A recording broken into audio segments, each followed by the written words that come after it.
لیے شفاف پانی کا چشمہ بہا لائے۔ شروع اللہ کا نام لے کر جو بڑا مہربان نہایت رحم والا ہے۔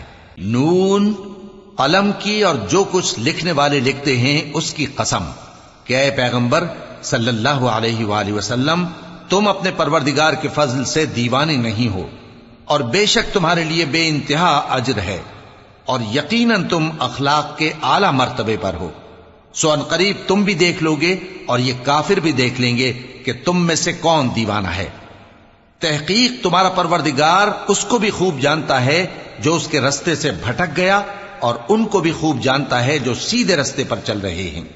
تو تم جھٹلانے والوں کا کہا نہ ماننا۔ یہ لوگ چاہتے ہیں کہ تم نرمی اختیار کرو تو یہ بھی نرم ہو جائیں، اور کسی ایسے شخص کے کہے میں نہ آ جانا جو بہت قسمیں کھانے والا ہے، ذلیل ہے، شرارت سے اشارے کرنے والا، لگائی بجھائی کرنے والا، مال دینے میں بڑا بخیل، حد سے بڑھا ہوا بدکار، سخت خو اور اس کے علاوہ بدذات ہے۔ اس سبب سے کہ مال اور بیٹے رکھتا ہے، جب اس کو ہماری آیتیں پڑھ کر سنائی جاتی ہیں تو کہتا ہے کہ یہ اگلے لوگوں کے افسانے ہیں، ہم ان قریب اس کی اونچی ناک پر داغ لگائیں گے۔ ہم نے ان لوگوں کی اسی طرح آزمائش کی ہے جس طرح باغ والوں کی آزمائش کی تھی، جب انہوں نے قسمیں کھا کھا کر کہا کہ صبح ہوتے ہوتے ہم اس کا میوہ توڑ لیں گے، اور انشاءاللہ نہ کہا۔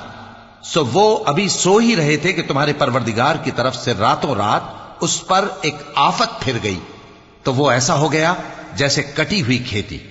پھر جب صبح ہوئی تو وہ لوگ ایک دوسرے کو پکارنے لگے کہ اگر تم کو کاٹنا ہے تو اپنی کھیتی پر سویرے ہی جا پہنچو۔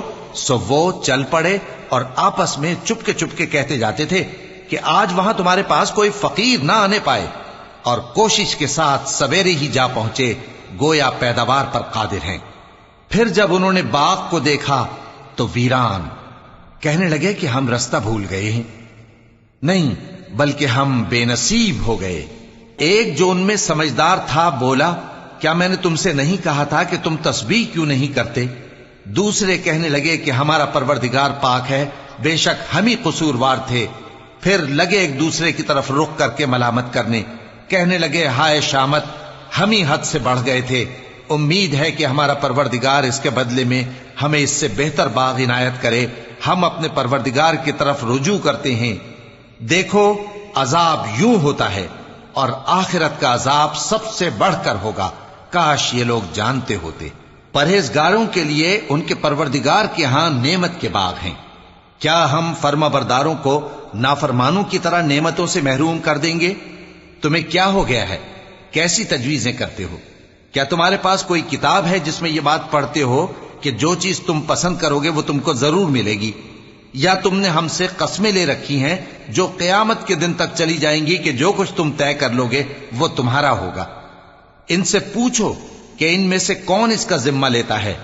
کیا اس قول میں ان کے کچھ شریک ہیں؟ اگر یہ سچے ہیں تو اپنے شریکوں کو لے آئیں۔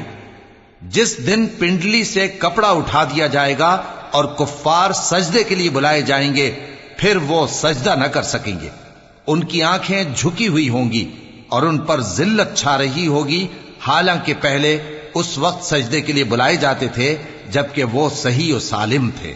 سو مجھ کو اس کلام کے جھٹلانے والوں سے سمجھ لینے دو، ہم ان کو آہستہ آہستہ ایسے طریق سے پکڑیں گے کہ ان کو خبر بھی نہ ہوگی، اور میں ان کو مہلت دیے جاتا ہوں، میرا داؤں بڑا مضبوط ہے۔ اے نبی، کیا تم ان سے کچھ معاوضہ مانگتے ہو کہ ان پر تاوان کا بوجھ پڑ رہا ہے، یا ان کے پاس غیب کی خبر ہے کہ اسے لکھتے جاتے ہیں؟ سو اپنے پروردگار کے فیصلے کا انتظار کیے رہو، اور مچھلی کا لقمہ ہونے والے یونس کی طرح نہ ہونا کہ انہوں نے اپنے رب کو پکارا جبکہ وہ دل ہی دل میں گھٹ رہے تھے۔ اگر ان کے پروردگار کی مہربانی ان کو نہ سنبھال لیتی تو وہ چٹیل میدان میں ڈال دیے جاتے مذموم حالت میں۔ پھر ان کے پروردگار نے ان کو برگزیدہ کر کے نیکوکاروں میں شامل کر لیا۔ اور کافر جب یہ نصیحت کی کتاب سنتے ہیں تو یوں لگتے ہیں کہ تم کو اپنی نگاہوں سے پھسلا دیں گے، اور کہتے ہیں کہ یہ تو دیوانہ ہے۔